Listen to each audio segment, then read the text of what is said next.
High friend ମାନେ ଚାଲନ୍ତୁ ମାଛ ମାର୍କେଟରୁ ମୁଁ କିଛି ମାଛ ଘରକୁ ଧରିକି ଆସିଲି ହାରି। ମାଛକୁ ଭଲସେ ଏବେ ପାଣିରେ ଧୋଇଦେବା। ଭଲସେ ଦେଖନ୍ତୁ ମୁଁ ପାଣି ପକାଇକି 4 ରୁ 5 ଥର ପାଣିରେ ଧୋଇ ଦେଇଛି। ଭଲସେ ଧୋଇକି ଗୋଟେ କଂସାରେ ମୁଁ ରଖିଦେଲି ସବୁ ମାଛକୁ।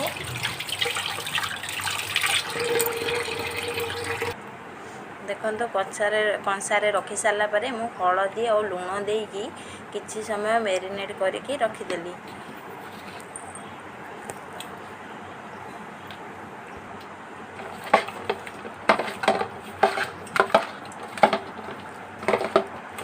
ତ ମୁଁ ଏବେ ଆବଶ୍ୟକ ସାମଗ୍ରୀ ଆଉ କ'ଣ ନେଇଛି ଚାଲନ୍ତୁ ଦେଖିବା।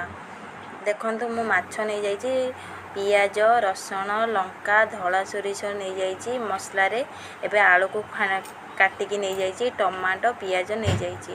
ଚାଲନ୍ତୁ ଏବେ ତେଲ ଗରମ କରିବା। ତେଲ ଗରମ ହେଲେ ମାଛକୁ ଭଲସେ ଭାଜିଦେବା। ଦେଖନ୍ତୁ ଆମର ତେଲ ଭଲସେ ଗରମ ହୋଇଗଲାଣି, ସୋରିଷ ତେଲ। ମୁଁ ସେ ମାଛକୁ ଭଲସେ ପକାଇକି ଭାଜିଦେବା।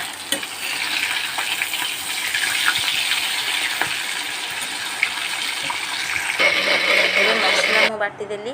ଦେଖ ମାଛ ହେଲେ ସବୁ ଭାଜି ହେଇଗଲା। ଏବେ ତେଲ ଯେଉଁ ଗରମ ଥିଲା ସେ ତେଲରେ ମୁଁ ଯେଉଁ ଆଳୁ ରଖିଥିଲି ସେ ଆଳୁକୁ ରଖିଥିଲି, ସେ ଆଳୁକୁ ଭଲସେ ଭାଜିଦେବା କିଛି ସମୟ। ଆମର ଆଳୁ ଭାଜି ହେଇଗଲେ ପ୍ଲେଟକୁ କାଢ଼ିଦେବା।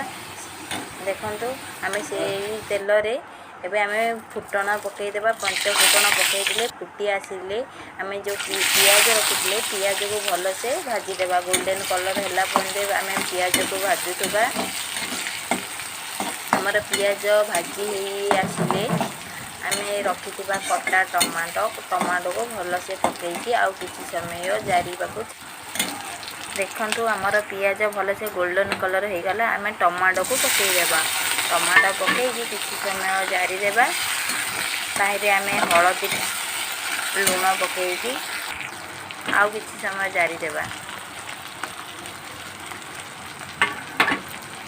ଦେଖନ୍ତୁ ଆମେ ପିଠା ଖଡ଼ିକା ସାହାଯ୍ୟରେ ଟିକେ ଟମାଟୋକୁ ଦବେଇ ଦେବା, ଯେମିତି ଗୋଟା ରହିବନି।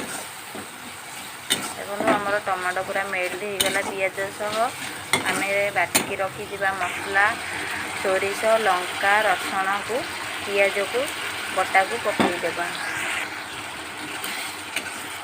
ଦେଖନ୍ତୁ ଭଲସେ ଆମର ଟମାଟୋ ସହ ମସଲା କଷି ହେଇଗଲେ, ବେଶୀ କଷିବେନି, ରାଇଆ ଲାଗିବ। ଅଳ୍ପ କିଛି ସମୟ କଷିବେ। ତ ଆବଶ୍ୟକ ଅନୁସାରେ ଆମେ ପାଣି ଦେଇଦେବା।